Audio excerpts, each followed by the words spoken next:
Mari jemaat Tuhan yang beribadah online pada hari ini, sama-sama kita perkatakan firman Tuhan Mazmur 91. Demikian firman Tuhan, dalam lindungan Allah. Orang yang duduk dalam lindungan yang maha tinggi dan bermalam dalam naungan yang maha kuasa akan berkata kepada Tuhan, tempat perlindunganku dan kubu pertahananku, Allahku yang kupercayai. Sungguh, Dialah yang akan melepaskan engkau dari jerat penangkap burung, dari penyakit sampar yang busuk. Dengan kepaknya ia akan menudungi engkau. Di bawah sayapnya engkau akan berlindung. Kesetiaannya ialah perisai dan pagar tembok. Engkau tak usah takut terhadap kedahsyatan malam, terhadap panah yang terbang di waktu siang, terhadap penyakit sampar yang berjalan di dalam gelap, terhadap penyakit menular yang mengamuk di waktu petang. Walau 1.000 orang rebah di sisimu dan 10.000 di sebelah kananmu, tetapi itu tidak akan menimpamu. Engkau hanya menontonnya dengan matamu sendiri dan melihat pembalasan terhadap orang-orang fasik. Sebab Tuhan ialah tempat perlindunganmu, yang maha tinggi telah kau buat tempat perteduhanmu. Malapetaka tidak akan menimpa kamu, dan tulah tidak akan mendekat kepada kemahmu. Sebab malaikat-malaikatnya akan diperintahkannya kepadamu untuk menjagai engkau di segala jalanmu. Mereka akan menatang engkau di atas tangannya, supaya kakimu jangan terantuk kepada batu. Singa dan ular tedung akan kau langkahi. Engkau akan menginjak anak singa dan ular naga. Sungguh hatinya melekat kepadaku, maka aku akan meluputkannya. Aku akan membentenginya, sebab ia mengenal namaku. Bila ia berseru kepadaku, aku akan menjawab. Aku akan menyertai dia dalam kesesakan. Aku akan meluputkannya dan memuliakannya. Dengan panjang umur akan kukenyangkan dia, dan akan kuperlihatkan kepadanya keselamatan daripadaku. Amin. Puji nama Tuhan, shalom. Sekali lagi shalom. Saya percaya akan ada sukacita yang besar di rumah-rumah maupun dimanapun Bapak Ibu berada, amin. Kisah para Rasul pasal yang kedua ayat ke-17 mengatakan bahwa akan terjadi pada hari-hari terakhir, demikianlah firman Tuhan, bahwa Tuhan akan mencurahkan rohnya ke atas semua manusia yang ada di bumi. Maka anak-anakmu laki-laki dan perempuan akan bernubuat, dan teruna-terunamu akan mendapat penglihatan, dan orang-orang tua akan mendapat mimpi. Yang siap terima lawatan Tuhan, katakan amin. Terima kasih Tuhan. Kami percaya apa yang telah dinubuatkan oleh firman Tuhan tergenapi atas setiap kami. Diberkatilah engkau di tempatmu yang maha tinggi. Kami siap menyenangkan hatimu dan beri persembahan kami kepada Tuhan. Mari yang sepakat sama-sama katakan amin. Haleluya.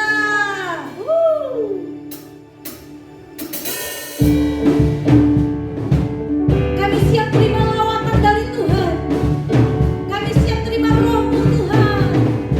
Tuhan curahkan rohmu atas manusia di bumi. Biar anak-anakmu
ini. Yang percaya dan sepakat katakan amin.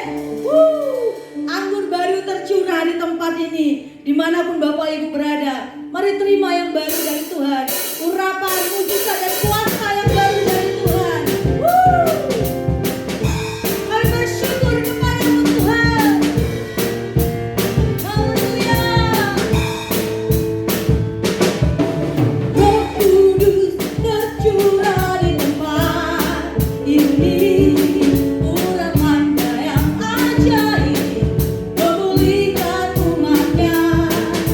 Roh Kudus tercurah bagi gerejanya, membangkitkan umat pilihannya. Hari ini hari Tuhan, hari inilah harinya Tuhan. Saat pembebasan tiba,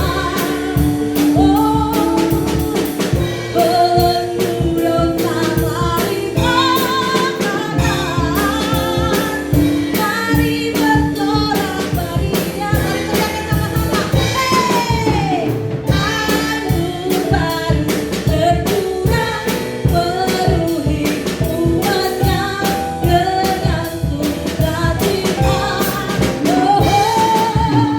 Minyak baru tercurah, urapi umatnya nyata kuasanya. Kami percaya kuasa-Mu nyata di tempat ini maupun dimanapun berada Tuhan. Terima kasih Yesus. Mari sama-sama nyanyikan. Roh Kudus tercurah di tempat ini. Urapannya yang ajaib memulihkan umatnya. Roh Kudus tercurah bagi gerejanya, membangkitkan umat pilihannya. Ini waktu Tuhan, hari inilah harinya Tuhan. Saat pembebasan tiba, belenggu dosa mari angkat. Mari bersorak baginya. Anggur baru tercurah, penuhi umatnya dengan sukacita. Minyak baru tercurah, urapi umatnya nyata kuasanya. Hari inilah harinya Tuhan. Saat pembebasan tiba, semua belenggu dipatahkan. Belenggu dosa mari patahkan. Mari bersorak baginya. Anggur baru tercurah, penuhi umatnya dengan sukacita. Minyak baru tercurah, urapi umatnya nyata kuasanya. Anggur baru tercurah, penuhi umatnya dengan sukacita. Biar minyak baru tercurah, urapi umatnya nyata kuasanya. Nyata kuasanya. Nyata kuasanya.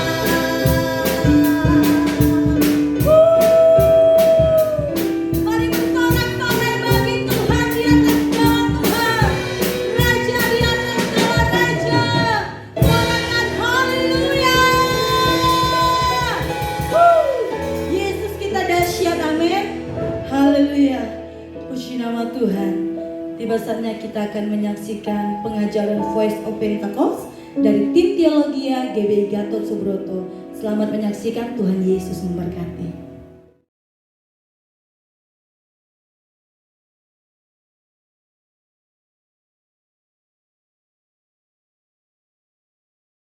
Shalom semua. Pada Voice of Pentecost kali ini kita akan membahas mengenai apakah orang yang belum dibaptis Roh Kudus dapat dipakai oleh Tuhan. Bunda Teresa adalah seorang biarawati Katolik Roma yang menggoncang dunia karena pelayanannya terhadap kaum papa yang terpinggirkan karena penyakit kusta, AIDS, dan TBC. Bahkan dunia pun mengakui pelayanannya dengan menyematkan hadiah Nobel Perdamaian di tahun 1979. Martin Luther, seorang reformator gereja yang menggoncang keadaan gereja yang kelam pada masanya. Adapun Billy Graham, seorang penginjil dari Amerika Serikat yang saat mengadakan KKR dapat mengundang jutaan orang. Bahkan beliau dianggap sebagai salah satu pemimpin Kristen paling berpengaruh di abad ke-20 ini. Sejujurnya kita tidak benar-benar tahu dengan jelas apakah para raksasa iman di atas pernah mengalami baptisan Roh Kudus dengan tanda awal berbahasa roh. Sejarah pun tidak pernah mencatatnya. Maka timbullah pertanyaan, mengapa perlu seseorang dibaptis dengan Roh Kudus dengan tanda awal berbahasa roh? Jika seseorang yang belum pernah dibaptis Roh Kudus atau mungkin sudah pernah, tapi tidak secara nyata menunjukkannya seperti para tokoh tersebut, tetap dipakai Tuhan secara dahsyat. Pengakuan Iman GBI berkata bahwa baptisan Roh Kudus adalah karunia Tuhan untuk semua orang yang telah disucikan hatinya. Tanda awal baptisan Roh Kudus adalah berkata-kata dengan bahasa roh, sebagaimana diilhamkan oleh Roh Kudus. Teologi Pentakosta sangatlah menekankan tentang pengalaman dibaptis dengan Roh Kudus sebagai suatu hal yang terpisah dari karya keselamatan Kristus yang bertujuan untuk penyelesaian amanat agung. Kisah Para Rasul 1 ayat 8 mencatat, tetapi kamu akan menerima kuasa kalau Roh Kudus turun ke atas kamu. Dan kamu akan menjadi saksiku di Yerusalem dan di seluruh Yudea dan Samaria dan sampai ke ujung bumi.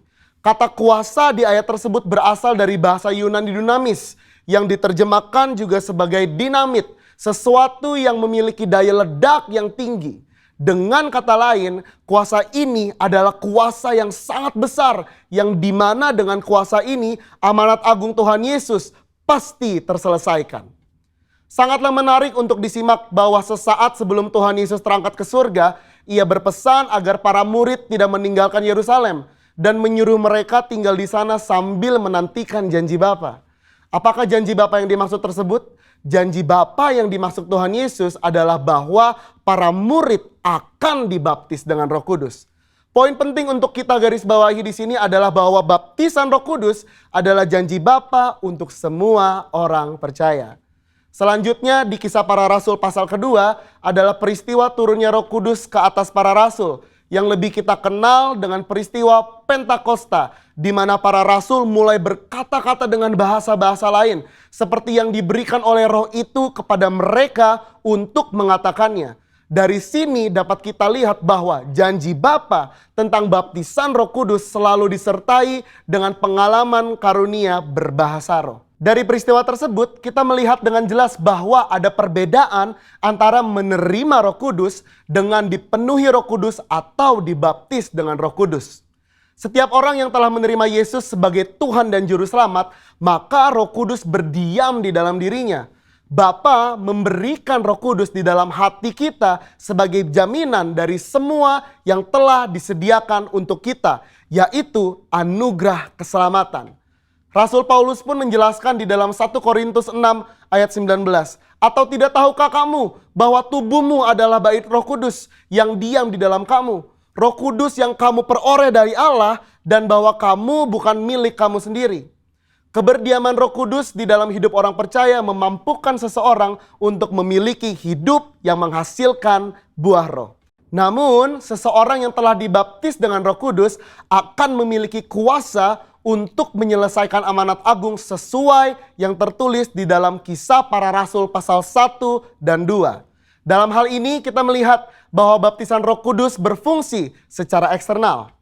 Alkitab juga mencatat dampak-dampak daripada baptisan Roh Kudus secara internal, antara lain sebagai berikut. Yang pertama, baptisan Roh Kudus mengubah kehidupan doa kita. Roma 8 ayat 26 sampai 27. Yang kedua, baptisan Roh Kudus membangun iman kita. 1 Korintus 14 ayat 4a. Yang ketiga, baptisan Roh Kudus menyempurnakan pujian dan penyembahan kita. 1 Korintus 14 ayat 15. Dan yang keempat, baptisan Roh Kudus meningkatkan kepekaan rohani kita. 1 Korintus 14 ayat 2. Robert P. Mencius, seorang hamba Tuhan dan juga seorang penulis, memaparkan di dalam salah satu bukunya yang berjudul Speaking in Tongues, bahwa tanda kedewasaan Kristen tidak diukur dengan sudah atau belum mengalami baptisan roh, melainkan diukur dari hidup yang menghasilkan buah roh. Di mana hal ini juga menjadi bagian dari proses pengudusan atau sanctification. Akan tetapi perlu dimengerti bahwa di satu sisi adalah mungkin bagi seseorang untuk mengalami kuasa Roh Kudus tanpa berbahasa roh. Namun hal ini bukanlah pengalaman Alkitab yang utuh sebagaimana tertulis di Kisah Para Rasul pasal 1 dan 2. Dari penjelasan tersebut maka dapat disimpulkan bahwa meskipun seseorang belum dibaptis Roh Kudus, ia dapat dipakai Tuhan secara dahsyat. Namun pengalaman baptisan Roh Kudus membuat orang percaya dapat melayani tubuh Kristus dengan lebih maksimal.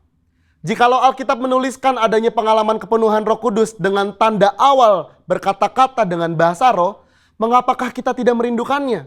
Saudara, untuk penjelasan lebih lengkapnya dari tim teologi kami, jangan lupa buka link yang ada di atas atau scan QR Code yang tersedia. Salam integritas. Tuhan Yesus memberkati.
Allah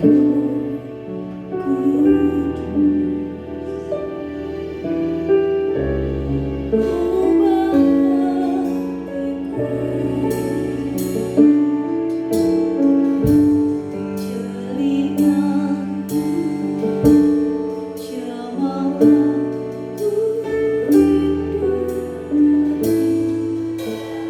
Kudus, mari panggil dia lebih lagi.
Mari kita berdoa sebelum kita mendengarkan firman Tuhan.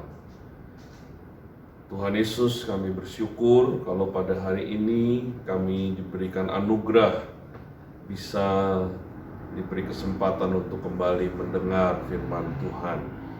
Itu artinya hidup kami akan semakin berkenan di hadapan-Mu. Engkau akan menuntun kami ke dalam kebenaran, bahkan kami akan diubah hari demi hari menjadi seperti anak-Mu Tuhan Yesus Kristus. Dan itu adalah sebuah anugerah yang besar dalam hidup kami. Oleh karena itu, kami menyediakan hati, pikiran, dan telinga kami untuk mendengar dari Tuhan apa yang menjadi kehendak-Mu. Dan bukan hanya mendengar, kami pun berkomitmen setelah mendengar kami akan melakukan apa yang Tuhan inginkan dalam hidup kami. Dan kami siap untuk diberkati oleh Tuhan melalui perkataan Tuhan. Dan Engkau pakai hamba-Mu menjadi alat di tangan-Mu, sehingga apa yang menjadi isi hati-Mu kami terima pada hari ini. Terima kasih Tuhan, di dalam nama Tuhan Yesus kami berdoa dan kami mengucap syukur. Amin. Shalom Bapak Ibu sekalian, juga kepada jemaat GBI Legend Suprapto. Saya mengucapkan salam dalam Kristus. Dan kita bersyukur pada tahun ini kita punya tema, visi dari Gembala Pembina kita, yaitu The Year of Integrity.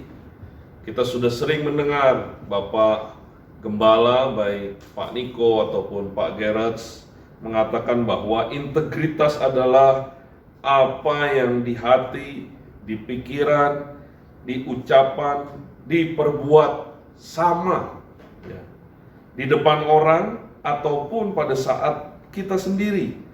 Sikap dan respon kita sama, yaitu sesuai kebenaran firman-Nya. Jadi saya sederhanakan ya, pikiran, ucapan, perbuatan itu sama. Sama dengan apa? Sama dengan firman Tuhan. Dan itu adalah integritas.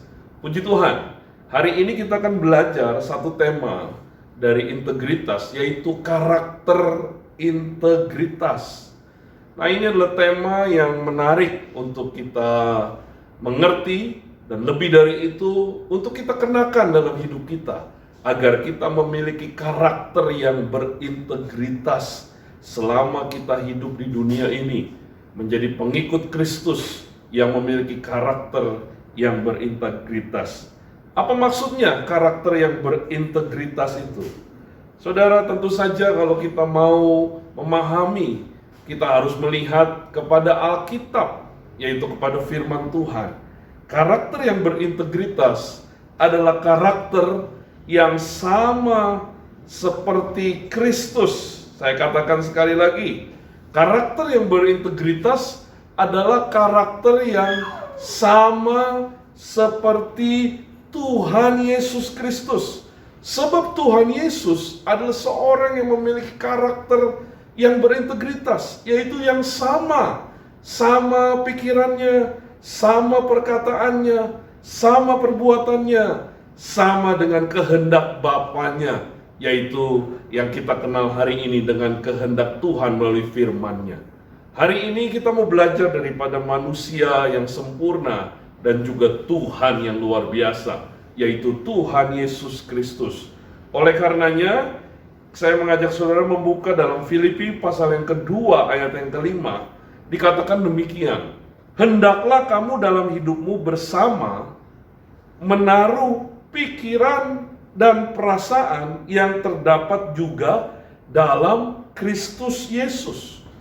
Jadi ketika kita memiliki pikiran dan perasaan Kristus, maka kita sedang memiliki karakter daripada Kristus dalam hidup kita, ya.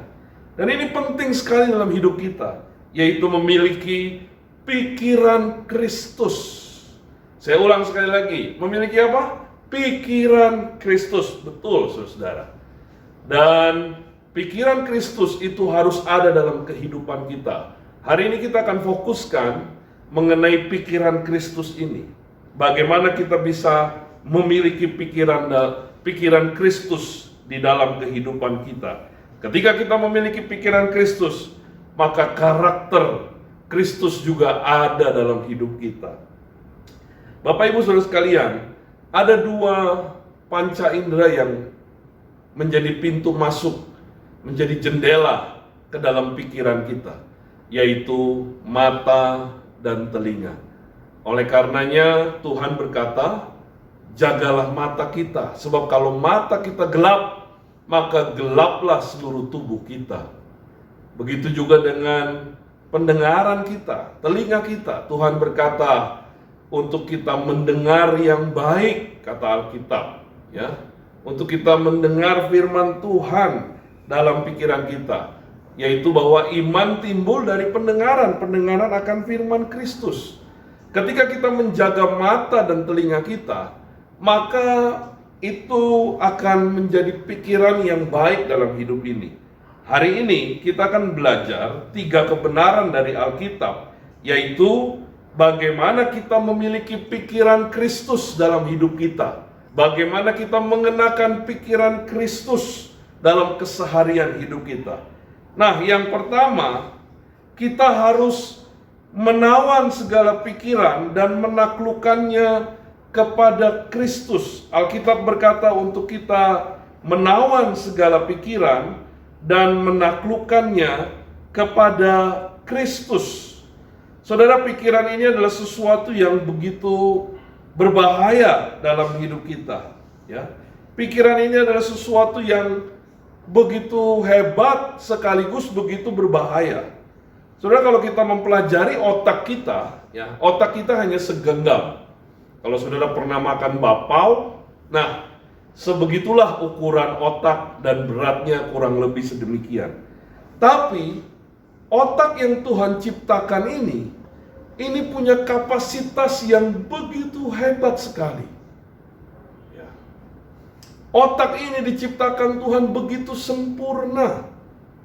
Makanya kita jangan berkata bahwa kita tidak memiliki kemampuan dalam hidup ini. Saudara, sebenarnya kita dipersiapkan, diciptakan begitu sempurna, ya. Walaupun kita cacat sekalipun, kalau otak kita berfungsi dengan baik, maka itu adalah kekuatan yang begitu luar biasa. Ya. Otak kita mempunyai kapasitas yang begitu hebat. Dikatakan bahwa superkomputer tercanggih di dunia ini itu bukan penemuan dari Microsoft, ya, bukan penemuan dari Apple, komputer-komputer yang begitu canggih dan hebat. Tapi sebenarnya superkomputer yang tercanggih di dunia ini adalah otak manusia. Ya. Diteliti, saudara, otak kita itu setara dengan 746 juta floppy disk. Ya, floppy disk itu kayak sebelum ada USB, disket zaman dulu, ya. Itu kapasitasnya 1,44 megabyte. Jadi otak kita kemampuan menyimpan data itu 746 juta. Saudara bisa bayangkan ya, betapa hebatnya otak kita ini. Ya. Lalu setara dengan 223.000 DVD. Kemampuan menyimpan otak kita, ya, itu kapasitas satu DVD-nya sekitar 4 sampai 5 giga. Saudara bisa bayangkan otak manusia begitu canggih. Kalau dihitung dengan lagu, ya, otak kita itu mempunyai kemampuan menyimpan 2000 tahun lagu. Makanya otak kita begitu hebat sekali, ya. Kapasitasnya, saudara tahu, 1 petabyte. 1 petabyte itu sama dengan 1000 terabyte. Ya. 1 terabyte itu sama dengan 1000 gigabyte. Jadi kapasitas yang begitu besar sekali Tuhan ciptakan manusia dengan kemampuan yang hebat. Makanya jangan pernah bilang kita ini bodoh, kita ini nggak mampu, kita ini nggak sanggup. Tuhan sudah memperlengkapi kita begitu terbaik. Sekarang adalah saatnya untuk kita mengembangkan potensi dari 1 talenta menjadi 2 talenta. Dan berikut seterusnya, karena ada Allah yang telah menciptakan begitu sempurna. Nah, saudara, kemampuan yang luar biasa dari otak kita ini, kita harus perhatikan bahwa ini pun sungguh berbahaya. Ya. Otak kita ini bisa memikirkan hal-hal yang tidak berkenan, hal-hal yang tidak sesuai dengan kebenaran firman Tuhan. Ya. Makanya banyak orang yang hari ini merasa gagal dalam hidup, bunuh diri, ya, tidak punya pengharapan, takut dan khawatir dalam menghadapi hidup ini. Karena apa? Karena dia tidak menyerahkan pikirannya kepada Kristus. Juga banyak orang yang hidupnya tidak berkenan, hidup di dalam dosa, hidup di dalam kenajisan. Itu dimulai dari pikiran yang tidak ditawan, pikiran yang tidak ditaklukkan kepada Kristus. Saya punya seorang yang pernah cerita sama saya, dia kadang ada ketakutan, ya, ketakutan menghadapi seperti ada di satu tempat yang sempit, saudara. Ya. Dan hari ini kita pun demikian, ya, dengan pandemi yang belum berhenti, dengan situasi yang tidak menentu ini, kita seringkali merasa takut, punya pikiran yang kacau, punya segala yang membuat hidup kita, apakah Tuhan masih menyertai hidup kita. Nah, hari ini, agar kita memiliki pikiran Kristus, maka yang pertama kita harus menawan segala pikiran dan menaklukkannya kepada Kristus. Saudara berserah kepada Tuhan dan percaya bahwa Tuhan punya rencana yang indah di dalam kehidupan kita. Ya, Tuhan punya rencana yang hebat dalam hidup kita. Kita kalahkan semua hal-hal yang negatif, yang buruk. Bahwa saya orang gagal, saya orang yang tidak berhasil, saya takut, saya khawatir, saya tidak memiliki pengharapan dalam hidup ini. Hari ini kita serahkan pikiran-pikiran yang buruk itu, pikiran-pikiran gagal itu, pikiran-pikiran yang tidak berkenan juga sekalipun, kita serahkan kepada Kristus dan kita taklukkan di bawah nama Tuhan Yesus Kristus. Dan ini adalah step awal untuk kita menerima pikiran Kristus. Ya. Ketika dengan kuasa kita sendiri, kita tidak akan bisa, saudara. Pikiran ini begitu luar biasa. Pikiran ini masuk dari mana saja. Tapi ketika kita mulai hari ini berserah sama Tuhan dan berkata, Tuhan, bukan hanya tubuhku, bukan hanya hidupku, tapi pikiranku juga aku mau serahkan ke dalam tangan-Mu. Saya punya teman, saudara. Teman saya ini dulu sebelum bertobat jadi pendeta. Dia ini kerjaannya, pengkoleksi, penjual DVD porno, ya, blue film. Ya. Dan dia punya sebuah toko di satu tempat, ya. Dia pengedar, juga menjual DVD demikian. Saudara tahu, dia bilang, sebelum saya menjual, saya tahu ini DVD bagus atau enggak, bagaimana caranya? Saya harus tonton DVD ini. Sebab benar dong, orang mau tahu, ini bagus nih Pak, karena saya sudah menontonnya. Dan dia bilang, saya sudah tonton begitu banyak film-film yang tidak berkenan ini. Dan itu semua tersimpan di memorinya. Ketika dia sudah bertobat, dia juga bilang sama Tuhan, Tuhan saya sudah bertobat, tolong. Tapi tetap saja ketika melihat wanita, dia terbayang dengan film yang pernah ditontonnya. Lalu singkat cerita, dia berserah sama Tuhan. Tuhan, tolong saya mau menyerahkan pikiran saya, seperti menaklukkannya kepada Kristus.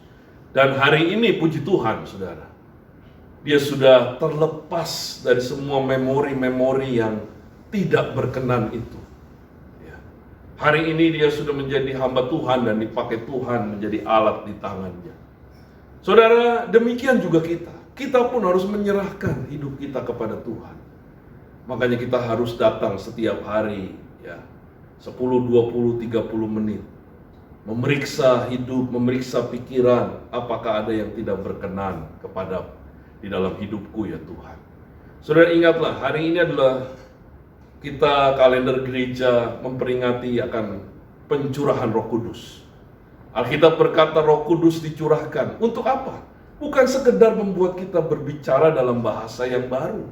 Memang itu luar biasa. Kita dibaptis Roh Kudus. Tapi satu ayat di Alkitab berkata bahwa Roh Kudus dicurahkan untuk menginsafi kita akan dosa.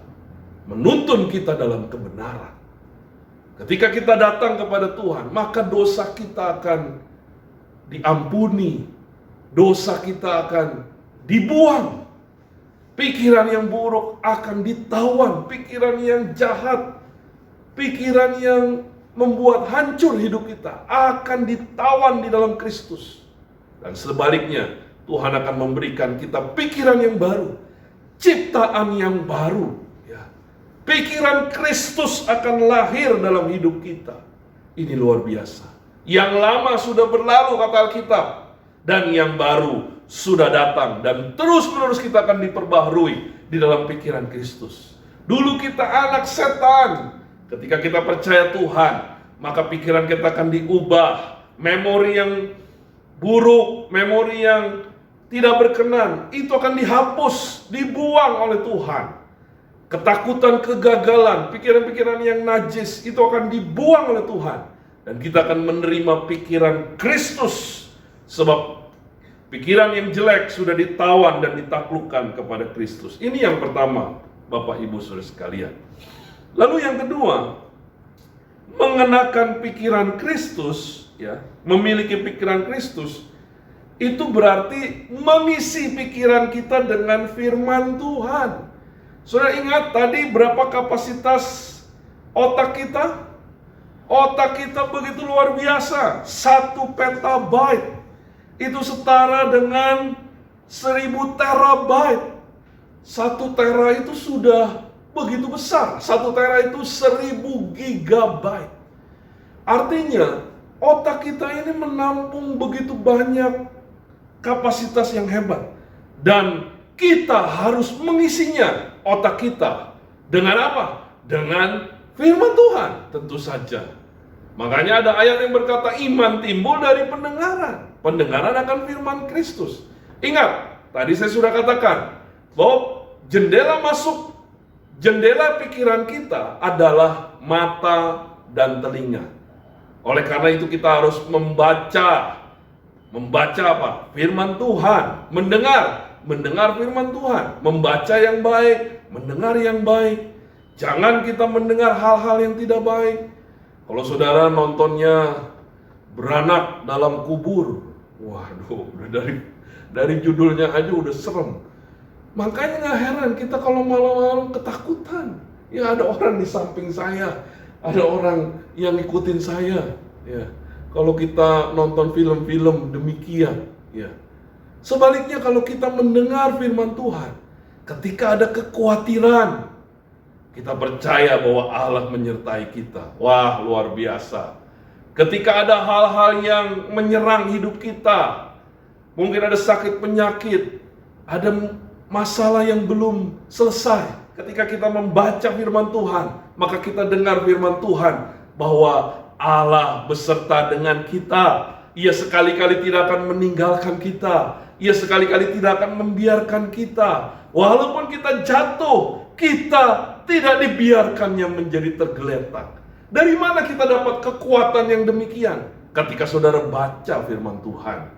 Ketika saudara renungkan firman Tuhan. Oleh karenanya pemazmur berkata bahwa orang yang kesukaannya, perhatikan, kesukaannya ialah Taurat Tuhan, dan merenungkan Taurat itu siang dan malam, hidupnya akan seperti pohon yang di tepi aliran air, yang akan menghasilkan buah pada musimnya, dan hidupnya akan dipakai Tuhan dan berhasil bagi kemuliaan nama Tuhan.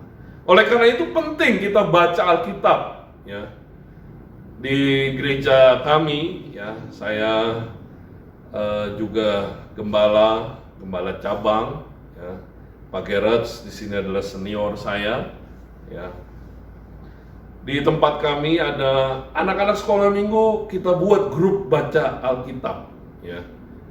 Jadi guru sekolah minggu, lalu ada anak sekolah minggu, kita buat satu pasal setiap hari, ya. Saudara harus baca Alkitab. Kami juga di komsel-komsel kami, ya, ada pembacaan Alkitab bersama-sama. Kenapa mesti bersama? Sebab Alkitab mengatakan untuk kita saling mendoakan, saling menasihati, saling bekerja sama. Artinya bersama-sama lebih baik daripada sendiri. Seringkali kalau kita sendiri, kita baca Alkitab lupa. Udah seminggu, udah sebulan, wah lupa baca Alkitab.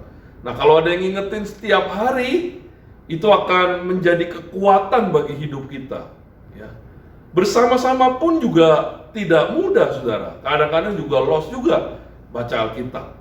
Tapi kita mau bertumbuh bersama-sama. Di sini kita melihat bahwa firman Tuhanlah yang akan menguduskan kita. Firman Tuhanlah yang menuntun kita dalam kebenaran, kata Alkitab. Firman Tuhanlah yang akan membuat hidup kita menjadi rohani, menjadi orang-orang kudus. Tidak ada cara yang lain. Kalau kita mau menerima pikiran Kristus, maka kita harus membaca Alkitab, merenungkannya dan menyimpannya dalam hati. Saudara, hidup ini tentu saja tidak mulus. Hidup ini tidak selamanya kita dalam keadaan baik. Ada saatnya kita mengalami kesulitan, ada saatnya kita mengalami sakit penyakit. Bahkan mungkin ada di antara kita yang sampai hari ini penyakitnya belum sembuh. Masalahnya belum selesai. Tapi saudara tahu, kalau firman Tuhan ada di hatimu, di pikiranmu, maka itu akan memberikan kekuatan dalam hidup kita. Kita tidak akan pernah menyerah dalam hidup ini.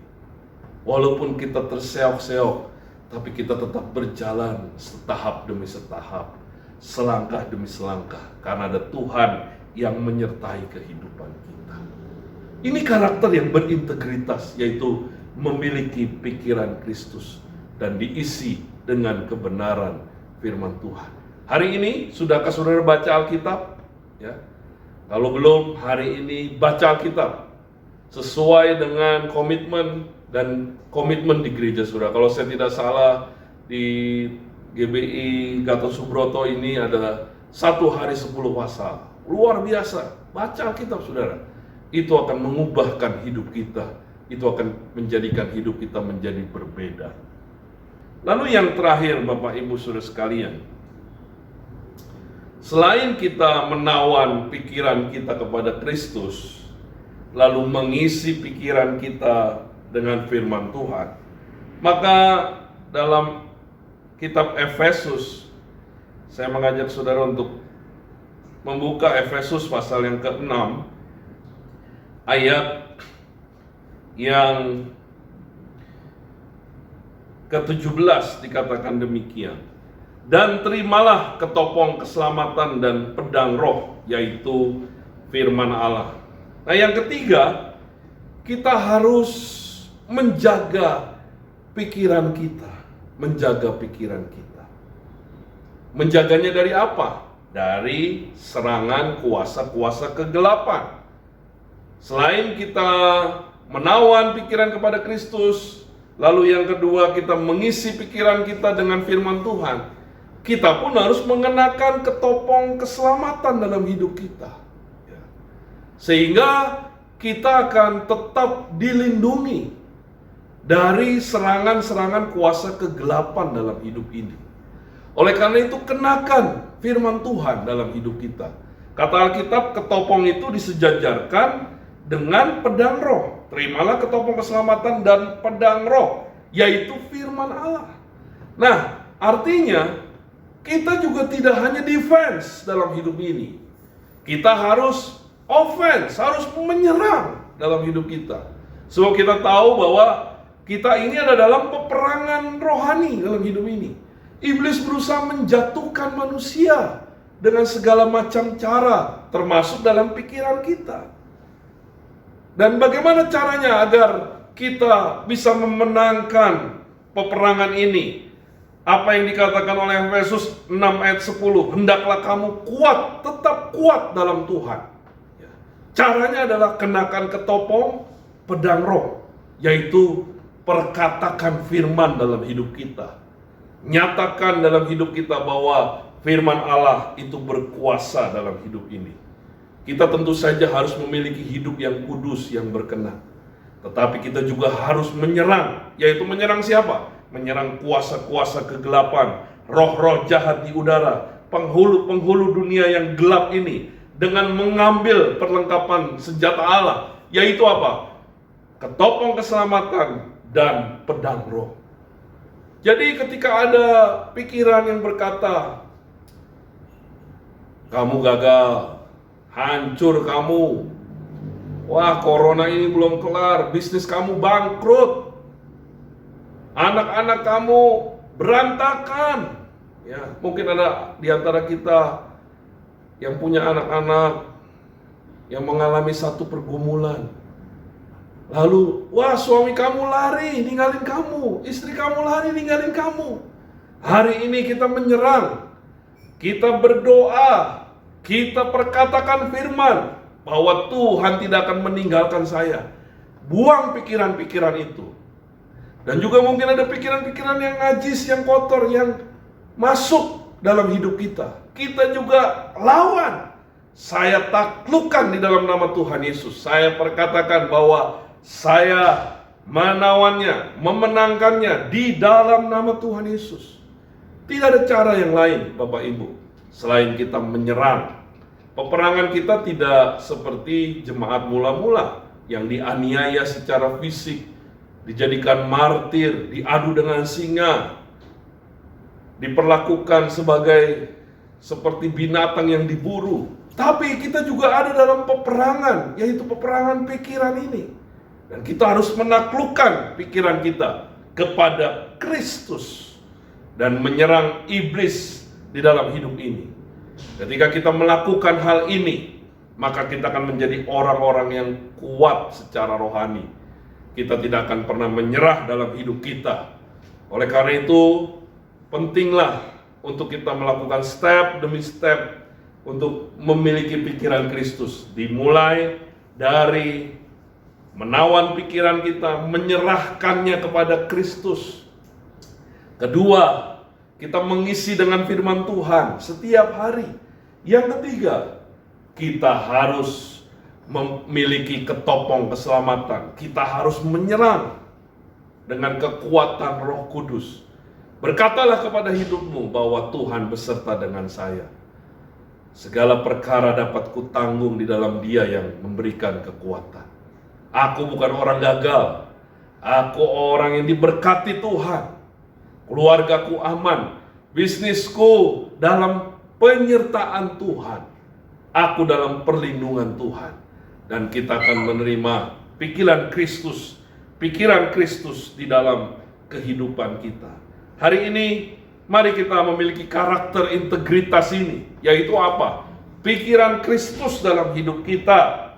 Kita memilikinya, mengenakannya, pikiran dan perasaan yang terdapat juga di dalam Kristus Yesus. Mari kita berdoa, kita datang kepada Tuhan, kita minta Tuhan menyertai dan memberikan pikiran Kristus dalam hidup kita. Mari kita berdoa. Tuhan, kami bersyukur pada hari ini, kalau Tuhan sudah menuntun kami, mengajar kami melalui firman-Mu. Engkau berkata untuk kami memiliki karakter Kristus, yaitu salah satunya memiliki pikiran Kristus dalam hidup kami. Ajar kami untuk mengenakannya dalam hidup kami, untuk menawan pikiran kami kepada Kristus, untuk mengisi pikiran kami dengan kebenaran firman-Mu, dan untuk menjaganya atau menyerang balik dengan ketopong dan pedang roh dalam hidup kami, sehingga kami akan memenangkan peperangan rohani. Kami akan menjadi orang-orang yang kuat dan mengalahkan si jahat dalam hidup kami. Terima kasih Tuhan, ke dalam tangan-Mu lah kami berserah dan kami menyerahkan hidup kami. Haleluya. Amin. Apa yang dimaksud dengan Pentakosta ketiga? Pentakosta ketiga adalah pencurahan Roh Kudus yang dahsyat di zaman ini, melebihi yang terjadi di Asusasrit. Pentakosta ketiga akan mengakibatkan penuaian jiwa yang terbesar dan yang terakhir sebelum Tuhan Yesus datang kembali. Pentakosta ketiga akan membangkitkan generasi Yeremia, yaitu anak-anak muda yang dipenuhi Roh Kudus, cinta mati-matian kepada Tuhan Yesus, tidak kompromi terhadap dosa, dan akan bergerak untuk memenangkan jiwa. Pentakosta ketiga lahir di Indonesia dan bergerak ke bangsa-bangsa. Gerakan ini dari timur ke barat dan akan kembali ke Yerusalem.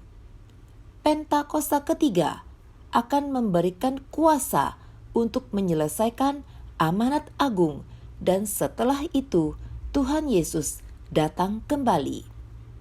Mari Bapak Ibu Saudara, kita satukan hati, kita akan berdoa. Bapak, kami mengucap syukur buat segala kebaikan-Mu, Tuhan yang sudah memimpin, menuntun kami. Kami boleh beribadah, memuji dan membesarkan nama-Mu.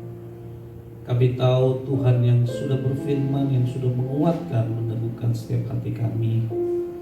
Dan saatnya Tuhan kami berdoa buat bangsa negara kami Indonesia Raya, dari Sabang sampai Merauke. Ada 240 juta jiwa lebih penduduk Indonesia, dimulai dari anak-anak bayi, remaja, pemuda, bahkan orang tua. Kami berdoa biar roh takut akan Engkau turun atas bangsa kami. Kami berdoa buat para pemerintah kami, Bapak Jokowi, Pak Ma'ruf Amin, para menteri, gubernur, wali kota, bupati, camat, lurah, RT, RW, TNI, Polri, aparat hukum keamanan kami, seluruh tenaga medis, bahkan proses vaksinasi nasional kami serahkan semua ke dalam tangan-Mu. Biar semua boleh terselenggara dengan baik. Kekuatan, hikmat-Mu ada atas para pemimpin kami, melaksanakan tugas yang begitu berat di tengah-tengah pandemi. Kami percaya Engkau memegang tangan mereka. Kami berdoa untuk pemimpin kota kami Jakarta, para wali kota, seluruh aparat pemerintah sampai di RT RW di daerah khusus ibu kota Jakarta ini. Kota-kotakan Engkau juga ada atas setiap mereka. Kami berdoa ya Tuhan, Tuhan nyatakan belas kasihan-Mu. Berdoa buat gembala sidang Pak Niko, keempat wakil gembala, setiap gembala, rayon gembala, cabang khusus, semua gembala cabang ranting. Khusus kami berdoa buat Pak Sony Waflo, KCK 9. Kau memberkati, beri hikmat-Mu Tuhan, memimpin CK 9 dengan tuntunan dan pimpinan Roh Kudus. Kami berdoa juga buat gembala kami di tempat ini, Bapak Pendeta Girs Terapi, beserta ibu dan seluruh keluarga. Berkati seluruh sidang jemaat-Mu, dimanapun mereka berada, biarlah perlindungan penyertaan-Mu sempurna Tuhan. Berkati hamba-hamba-Mu yang sudah melayani Kau, worship leader, musik, yang memandu tayangan video. Tuhan memberkati, Tuhan yang menyempurnakan setiap ibadah online kami. Terima kasih Tuhan buat segalanya. Terima kasih buat kebaikan-Mu. Segala puji, hormat, kemuliaan hanya bagi nama. Dalam nama Tuhan Yesus kami sudah berdoa. Haleluya. Aku punya Tuhan yang besar, yang telah berjanji dan sanggup menggenapi imanku, bersepakat percaya kuasanya. Ku terima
memberkati engkau, Tuhan melindungi engkau, Tuhan menyinari engkau dengan wajahnya dan memberikan engkau kasih karunia, dan Tuhan menghadapkan wajahnya kepadamu dan memberikan engkau damai sejahtera. Terimalah berkat damai sejahtera, sukacita, kasih karunia, berkat yang berkelimpahan dari Bapa Sorgawi melalui putranya Yesus Kristus. Pertolongan, penghiburan yang manis dan kuasa Allah Rohul Kudus menyertai engkau, memimpin engkau mulai hari ini, sekarang sampai kedatangan Tuhan Yesus datang kedua kali, menjemput kita semua di awan yang permai. Maranatha, Maranatha, Maranatha.